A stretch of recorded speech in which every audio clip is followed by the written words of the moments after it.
Behind the gilded gates of Buckingham Palace, an unprecedented order sent tremors through centuries of royal tradition.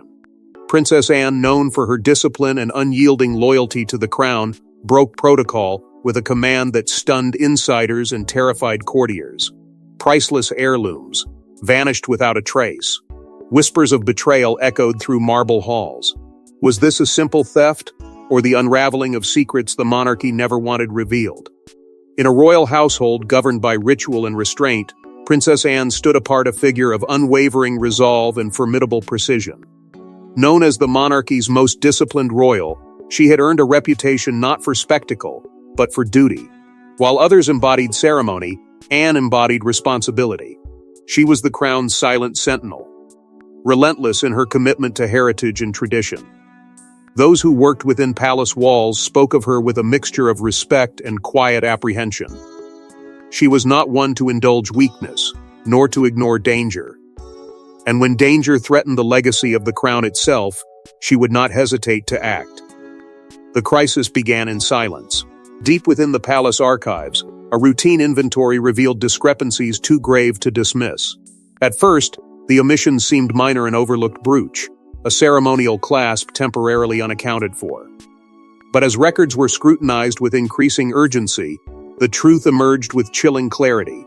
Multiple heirlooms, rare, irreplaceable, and worth millions, had vanished. Tiaras that once crowned queens, brooches gifted by emperors, and jewels steeped in centuries of royal history were simply gone. Their absence left a void not only in the vaults, but in the very narrative of the monarchy itself. Secrecy descended swiftly and without explanation. Palace officials closed ranks, documents were sealed, and whispers replaced open discussion. No public statement was issued, no acknowledgement offered to a watching world. Behind the scenes, tension simmered. Security logs were quietly reviewed, access privileges reassessed, and long-trusted aides found themselves under discreet scrutiny. The silence was deliberate, suffocating, and heavy with implication. To admit loss was to admit vulnerability, and the crown had survived for centuries by concealing both. Yet Princess Anne refused to allow silence to become surrender. In a move that stunned even the most seasoned courtiers, she ordered an internal investigation, bypassing traditional royal channels and centuries of protocol. It was an extraordinary act, one that signaled not only urgency but defiance. Anne's command reverberated through the palace like a thunderclap. Trusted advisors were summoned. Confidential inquiries began. The message was unmistakable: the truth would be uncovered, no matter the cost. As rumors spread through the corridors of power, unease hardened into suspicion.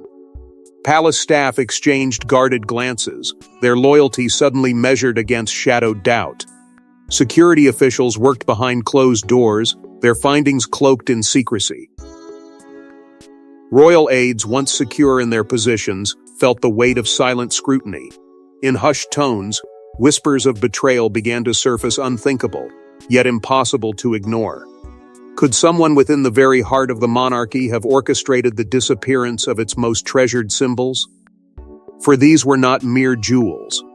They were fragments of history, living relics of continuity and authority. Each heirloom carried the echo of coronations, the memory of triumphs, and the scars of sacrifice. To lose them was to risk losing the narrative of the crown itself, a legacy built not only on power, but on tradition, identity, and trust. For Princess Anne, the stakes were deeply personal. The heirlooms were more than artifacts; they were sacred emblems of a monarchy she had devoted her life to protect. As investigators quietly assembled under Anne's command, the palace's hidden history began to resurface, revealing that these treasures were far more than mere jewels. For centuries, royal heirlooms have whispered the story of Britain's triumphs, tragedies, and betrayals.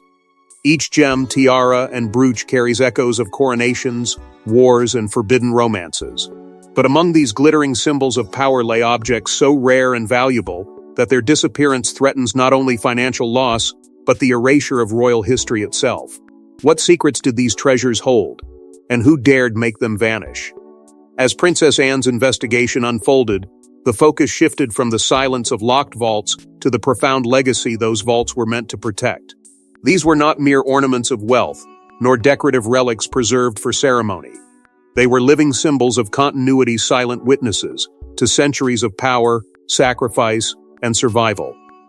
Each heirloom carried a story etched into its brilliance, its absence leaving an echo that reverberated through the very soul of the monarchy. Among the missing treasures was a legendary tiara, once worn at a coronation that reshaped the destiny of the crown. Its diamonds had glimmered beneath the weight of empire, a radiant emblem of sovereignty passed from queen to queen. A bruch, gifted by a foreign emperor in an era of fragile diplomacy, had long symbolized unity between nations. Its disappearance hinted at a loss not only of material value, but of historical memory. There were ceremonial regalia adorned with antique jewels, delicate yet enduring, each piece bearing the imprint of history's most defining moments. Their collective worth reached into the millions, yet their true value defied calculation. They were priceless fragments of identity, guardians of lineage, and embodiments of legitimacy. Within the palace archives, unease hardened into quiet panic. Archivists, custodians of royal memory, combed through fragile ledgers and fading inventories with trembling precision. What began as routine verification evolved into a desperate search for clarity. Discrepancies emerged like fractures in glass, small at first, then impossible to ignore. Dates were altered. Entries were incomplete. Entire records appeared to have been amended with unsettling subtlety. Each revelation deepened the mystery, suggesting that the losses were neither recent nor accidental, but part of a hidden narrative concealed beneath decades of silence. The emotional resonance of these heirlooms was profound. Passed down through generations, they had adorned queens on their wedding days, graced monarchs at moments of national triumph, and stood as silent companions during times of war and uncertainty. They were threads in the fabric of royal continuity, linking past to present with unbroken devotion. To lose them was to risk severing that connection, to erase chapters of a story written not only in history books, but in the collective memory of a nation. For Princess Anne, their disappearance was not merely a breach of protocol, it was a personal affront to the heritage she had vowed to protect. As whispers of the missing treasures spread among those entrusted with their care, a chilling realization took hold. Some of these heirlooms had not been seen in public for decades. Their absence, once overlooked in the quiet rhythm of tradition, now cast a long and unsettling shadow. Had they vanished recently, or had their disappearance been concealed, hidden behind ceremony and silence, for far longer than anyone dared to imagine? The staggering financial value of the lost heirlooms captured public fascination. Yet within the palace, the concern ran far deeper. Worth millions, they represented not merely wealth, but the enduring legitimacy of the crown itself. Their disappearance threatened to undermine the very symbols that had sustained royal authority through centuries of upheaval. The monarchy's legacy, carefully preserved through tradition and secrecy, now seemed perilously fragile. As historians pieced together the past, investigators uncovered an unsettling truth: someone inside the palace had both access and motive. In a world defined by ceremony and secrecy, loyalty is the crown's most precious currency, and its greatest vulnerability. As Princess Anne's investigation deepened, suspicion crept into corridors long shielded from scrutiny. Trusted staff, aristocratic confidants, and even distant royals fell under a cloud of doubt. In hushed whispers and guarded glances, one chilling question emerged. Had betrayal taken root within the very heart of the monarchy? The inquiry expanded swiftly, its reach extending beyond vaults and ledgers into the very fabric of palace life. Curators, archivists, and security personnel, once invisible custodians of royal continuity, found themselves drawn into a web of suspicion. Every signature, every access record, every silent corridor was revisited with relentless precision. The palace, long a symbol of permanence and composure, seemed to exhale unease. Behind closed doors, voices lowered, loyalties were questioned, and trust, once unquestioned, began to fracture under the weight of uncertainty. Princess Anne oversaw the investigation with unflinching resolve, her reputation for discipline now sharpened into something more formidable. She demanded clarity in a world accustomed to discretion, transparency in an institution built upon silence. Yet tradition resisted. Courtiers and senior advisors, guardians of royal protocol, warned of the consequences of exposure. To probe too deeply, they cautioned, risked unraveling not only a scandal, but the carefully constructed dignity of the crown itself. Still, Anne pressed forward, unwavering, her determination echoing through the palace like a quiet storm, gathering strength. The psychological strain upon those within the royal household was profound. Trusted aides who had served with loyalty for decades now faced discreet interrogations, their composure tested by the unspoken fear of implication. Archivists combed through fragile records with trembling hands, while security officials re-examined long-forgotten logs, each entry a potential clue or a carefully concealed omission. Conversations became guarded. Glances lingered a moment too long. The atmosphere, once defined by ceremony and precision, grew heavy with suspicion, its silence punctuated by the quiet dread of revelation. Patterns began to emerge subtle, unsettling, and impossible to ignore. Restricted access logs revealed anomalies, entries altered or inexplicably erased. Security clearances appeared to have been granted at unusual hours, authorized by individuals whose authority should have been beyond question. Missing records hinted at deliberate concealment, suggesting not a singular act of theft, but a carefully orchestrated deception sustained over time.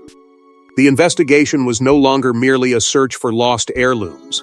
It had become an excavation of secrets buried within the monarchy's most trusted circles. Whispers soon reached beyond the palace walls. Speculation turned toward aristocratic insiders, confidants whose proximity to power afforded both privilege and opportunity. Names once spoken with reverence were now uttered with caution, their reputations shadowed by doubt. Could betrayal have emerged not from ambition alone, but from entitlement? Could those entrusted with preserving history have sought to profit from it instead? The questions lingered, unsettling and unresolved. For Princess Anne, the emotional toll was deeply personal. The heirlooms were not merely relics of state but sacred symbols of heritage and duty emblems she had sworn to protect. To confront the possibility of betrayal within the royal household was to confront a wound to the very institution she had devoted her life to serve. Yet she remained resolute, her silence not born of hesitation, but of strength. If truth threatened to fracture tradition, she would face it without compromise. Beyond the palace, the first murmurs of scandal began to ripple through the media. Anonymous sources whispered of discrepancies, of vanished treasures and internal inquiries conducted in secrecy. Headlines hinted at unrest within the monarchy, igniting public curiosity and speculation. The crown, once untouchable in its mystique, now stood on the precipice of exposure, its secrets trembling beneath the scrutiny of a watchful world. Yet as suspicion tightened its grip on the palace, a discovery in the royal archives hinted that this mystery might be far older than anyone imagined. Deep beneath the palace, where dust-covered ledgers guard centuries of royal memory, investigators uncovered records that should never have existed. Faded ink revealed discrepancies spanning decades, missing entries, altered inventories, and cryptic annotations. The revelation was staggering. The disappearance of heirlooms was not a recent crime, but part of a hidden pattern stretching back through generations. What had the monarchy concealed and why? As the inquiry descended into the archives of royal history, silence gave way to unease. Fragile documents, preserved through centuries of reverence, began to whisper unsettling truths. Pages that should have aligned told conflicting stories. Inventories that once appeared immaculate now bore subtle erasures and unexplained revisions. What began as a search for missing jewels transformed into a confrontation with history itself, revealing shadows concealed beneath layers of tradition and protocol. Archivists, long entrusted with safeguarding the crown's memory, worked with trembling precision. Each ledger was examined, each annotation scrutinized, each fragile signature weighed against the authority it represented. Patterns emerged with chilling clarity. Heirlooms had not vanished all at once. They had disappeared gradually, almost imperceptibly, slipping from record to obscurity across decades. A tiara absent from a ceremonial listing. A brooch quietly omitted from an official inventory. A ceremonial ornament marked as temporarily relocated, never to be referenced again. These were not accidents. They were deliberate absences, stitched into history with calculated care. Cryptic notes scrawled in faded ink deepened the mystery. Some entries bore ambiguous initials, others were accompanied by annotations so vague they bordered on indecipherable. Margins held unexplained markings, symbols, dates, and coded references that hinted at decisions made behind closed doors. The alterations suggested more than clerical oversight. They spoke of intention, of secrets preserved through silence. The deeper investigators delved, the clearer it became that someone, at some point, had rewritten the narrative of the crown's most treasured possessions. Within the palace, tension mounted as the implications of these discoveries spread among trusted advisors and senior officials. The monarchy had endured by guarding its dignity with unwavering discipline, yet the truth now threatened to fracture that carefully maintained fade. To expose the inconsistencies risked undermining centuries of authority. To conceal them risked betraying the very legacy the crown was sworn to uphold. Tradition demanded discretion, integrity demanded revelation. Between these opposing forces, uncertainty grew, heavy and unrelenting.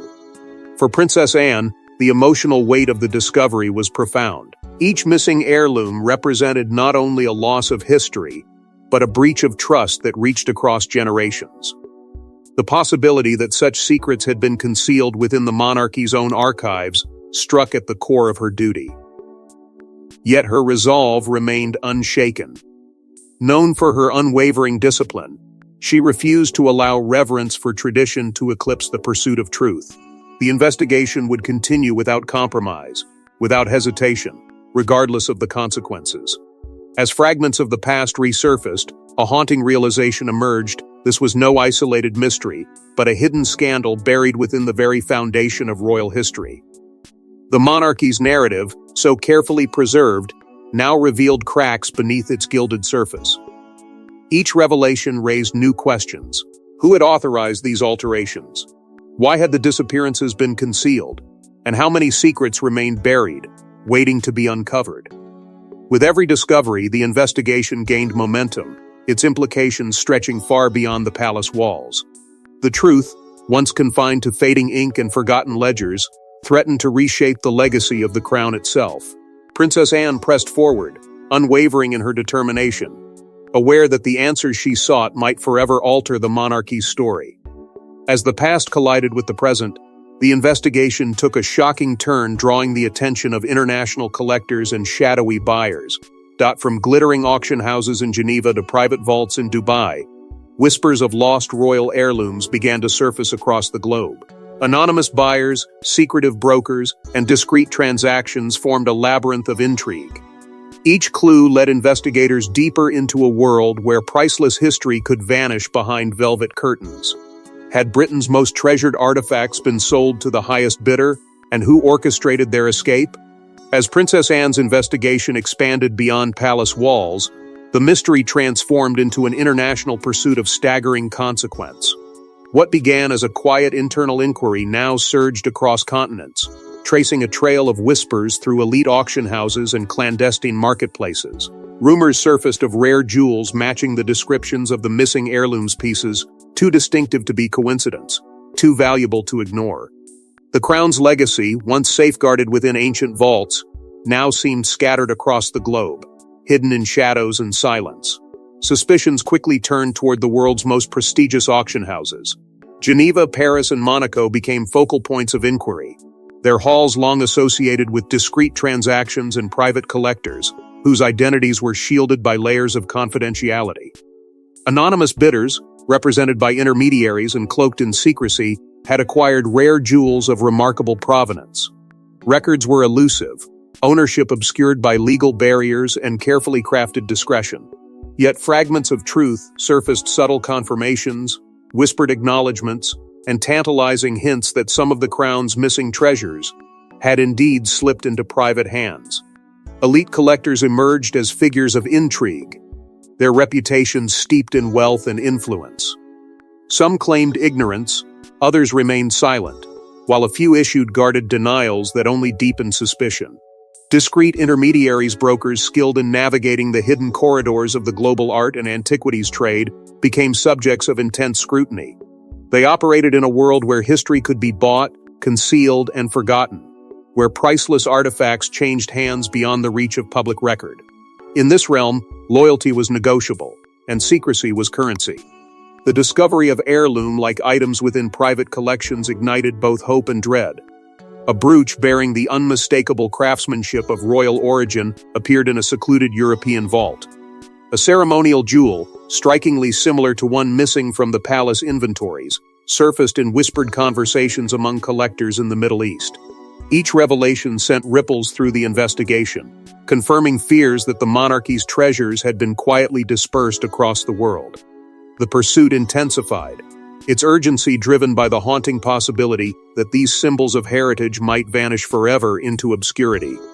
In response, royal investigators forged unprecedented alliances with international authorities. Legal experts, cultural preservationists, and intelligence agencies joined the effort, navigating diplomatic sensitivities and legal complexities in pursuit of truth.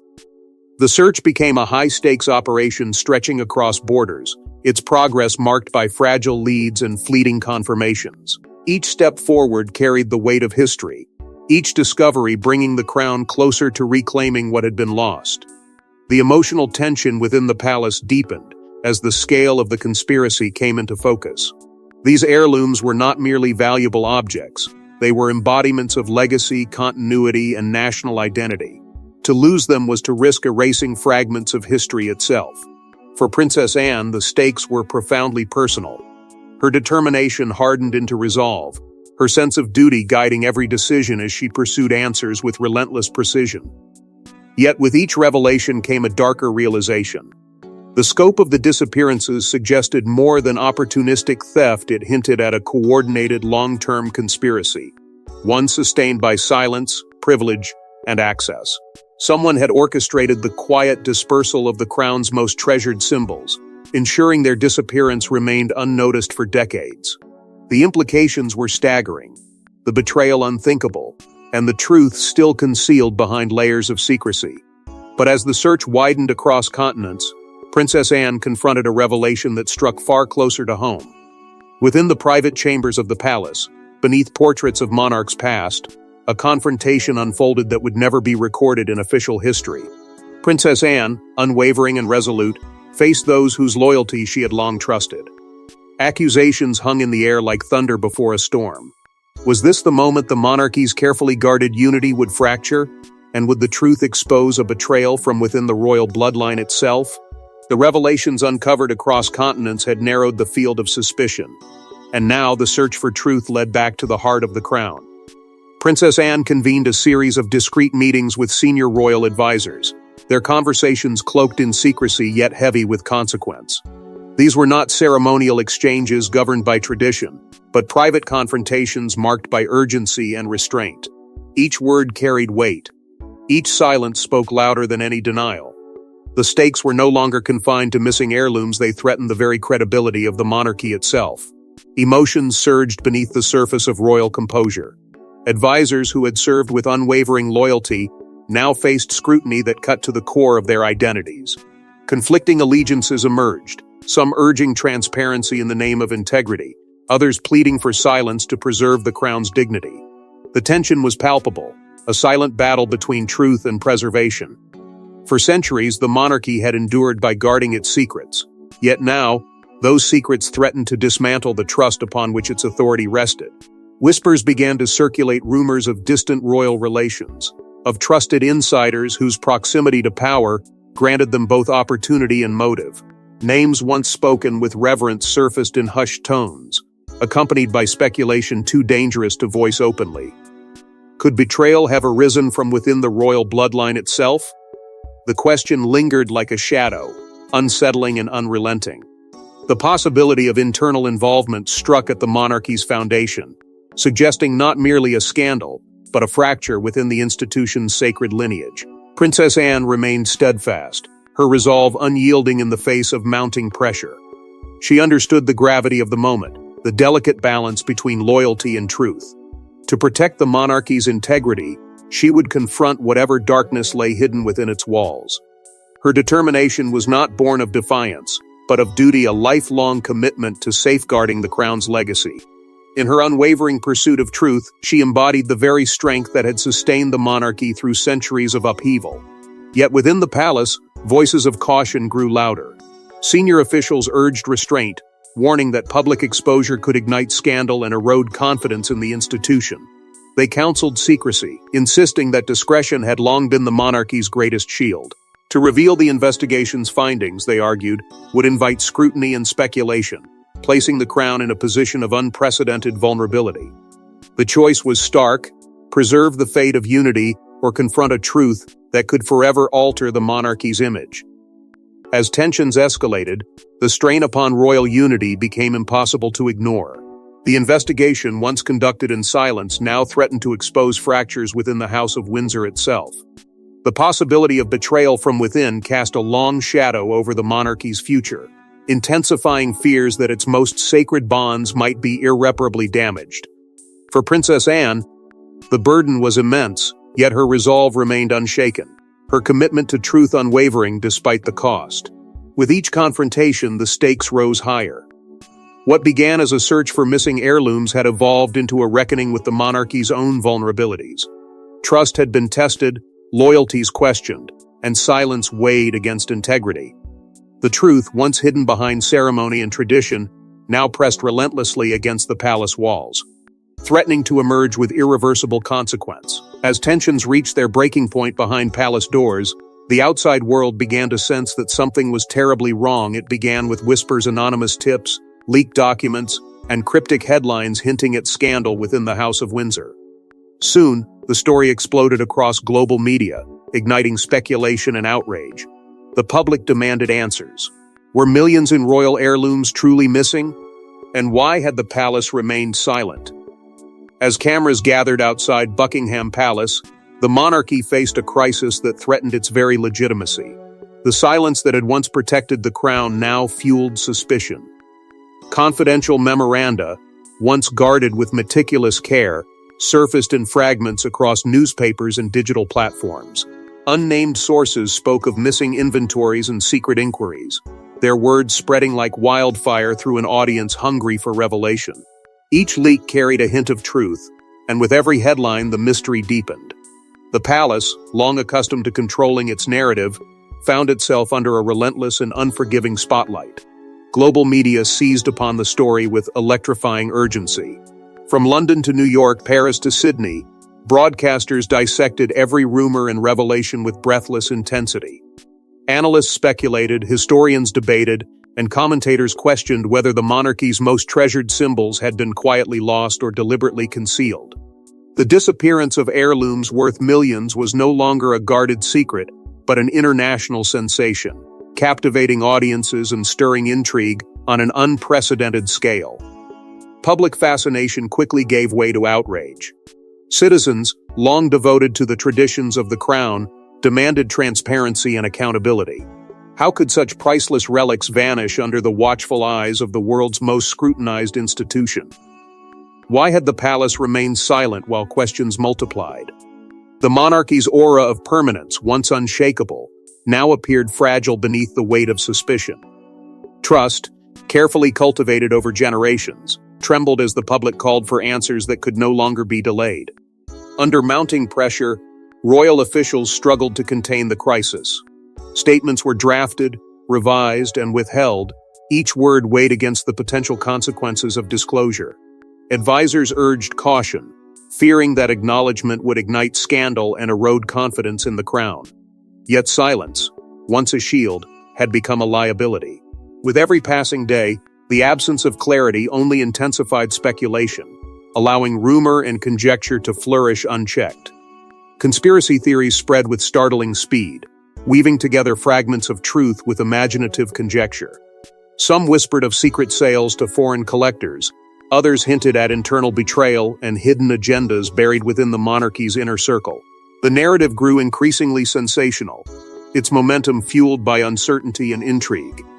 What had begun as a quiet investigation now threatened to become a defining scandal, capable of reshaping public perception of the royal family forever. Within the palace, the emotional toll was profound. Members of the royal household, bound by duty and tradition, faced an unprecedented wave of scrutiny. Reputations were questioned, loyalties tested, and the weight of public expectation bore heavily upon them all. The scandal, once confined to private chambers, now unfolded before a global audience, its reverberations felt in every corner of the institution. For Princess Anne, the burden was especially acute.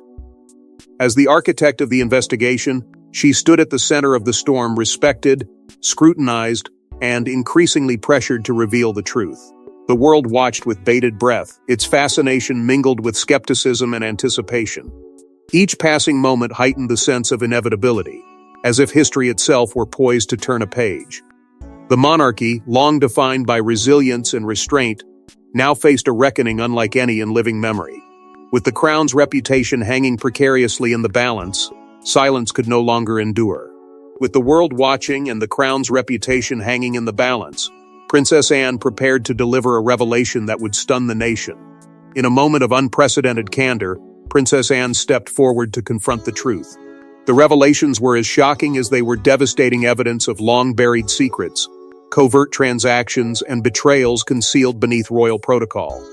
The disappearance of the heirlooms was no isolated crime, but a carefully orchestrated deception. As the truth emerged, the monarchy stood at a crossroads between silence and accountability. For the first time in living memory, the crown's carefully guarded fate trembled beneath the weight of revelation. Princess Anne, resolute and unyielding, unveiled the findings of an investigation that had begun in silence, but now demanded acknowledgement. The evidence was undeniable. Records once hidden in shadow revealed a calculated pattern of disappearance heirlooms quietly removed, their absence masked by altered inventories and concealed by generations of discretion.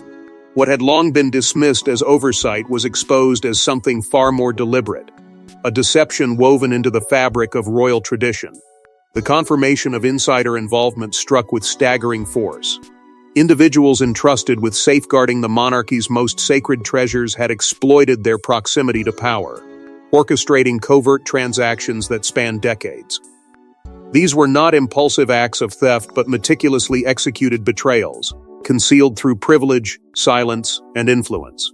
Documents traced the path of vanished jewels through discreet intermediaries and private collectors, revealing a network sustained by secrecy and shielded by loyalty. The betrayal was profound, its implications reverberating through the halls of power and shaking the foundations of trust within the royal household. As the truth unfolded, its emotional impact rippled through the monarchy. The revelations forced a reckoning within the royal family, confronting them with the painful reality that betrayal had emerged from within their own ranks. Long-held assumptions crumbled, replaced by a somber recognition of vulnerability. For Princess Anne, the burden was deeply personal. Her unwavering dedication to duty had guided the investigation from its inception, and now, as the truth stood exposed, she bore the weight of its consequences with quiet strength. In her resolve, she emerged not merely as an investigator, but as a steadfast guardian of royal integrity. Beyond the palace walls, the public reaction was immediate and profound. Citizens, captivated by the unfolding scandal, demanded transparency and reform. The disappearance of heirlooms worth millions was no longer a matter of speculation but a confirmed breach of trust, igniting debate about accountability within one of the world's most enduring institutions. Calls for reform echoed across the nation, challenging the monarchy to reconcile its traditions with the expectations of a modern society. The crown, once insulated by ceremony and reverence, now faced an era of scrutiny unlike any before. The monarchy's struggle to balance tradition with transparency unfolded with dramatic intensity. Advisors urged restraint, warning that full disclosure could erode public confidence and threaten the institution's stability. Yet the tide of accountability could no longer be resisted. The investigation had laid bare not only the disappearance of priceless heirlooms, but also the fragility of an institution bound by secrecy. To preserve its future, the monarchy would be compelled to confront its past. Amid this storm of revelation, Princess Anne remained unwavering, her composure a testament to resilience and duty. Her determination transformed scandal into reckoning, ensuring that the crown's legacy would not be defined by silence, but by the courage to confront truth.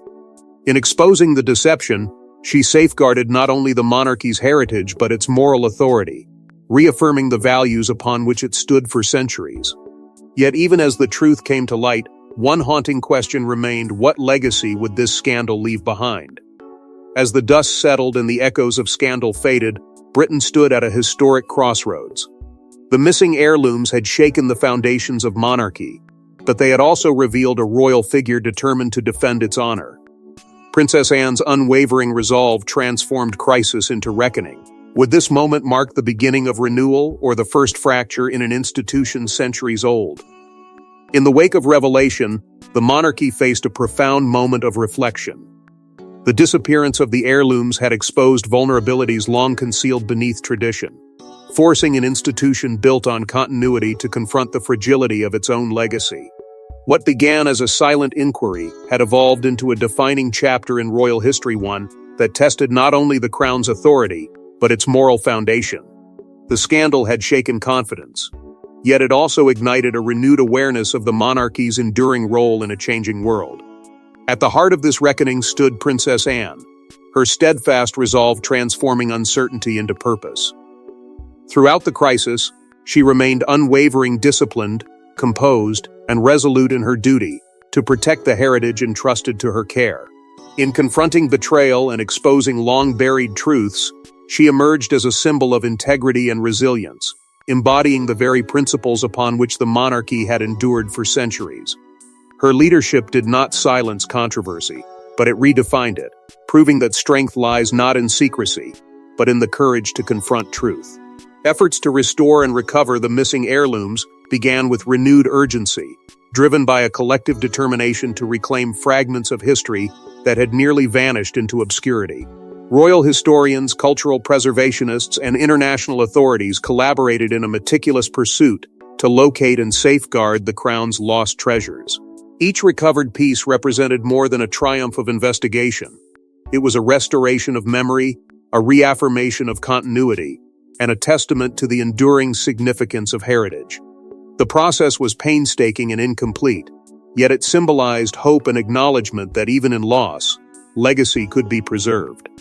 Beyond the palace walls, public discourse flourished with renewed intensity. Citizens and commentators alike engaged in spirited debate, questioning the balance between tradition and accountability in a modern constitutional monarchy. Some called for greater transparency, arguing that trust must be earned through openness. Others defended the sanctity of royal tradition, insisting that discretion remained essential to preserving the crown's dignity. This dialogue, charged with emotion and conviction, reflected a nation grappling with its identity and the evolving role of its most enduring institution.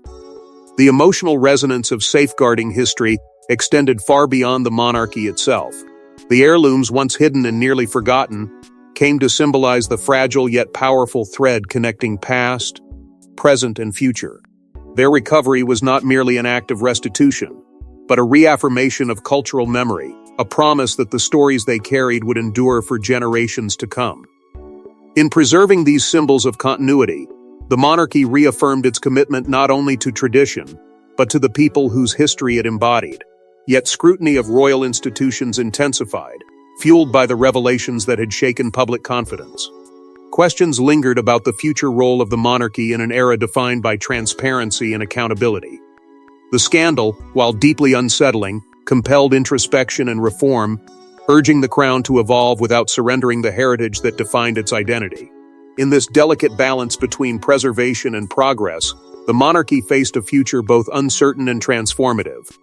As history continues to unfold, the legacy of the missing heirlooms endures not merely as a scandal, but as a turning point, a moment when silence gave way to truth, and tradition met accountability. The story of loss and recovery, betrayal and resilience, became a testament to the enduring power of heritage and the courage required to defend it. In the figure of Princess Anne, steadfast and unyielding, the monarchy found both its conscience and its strength. As history continues to unfold, one truth remains undeniable: the crown's greatest treasures are not its jewels, but the courage to confront its own secrets.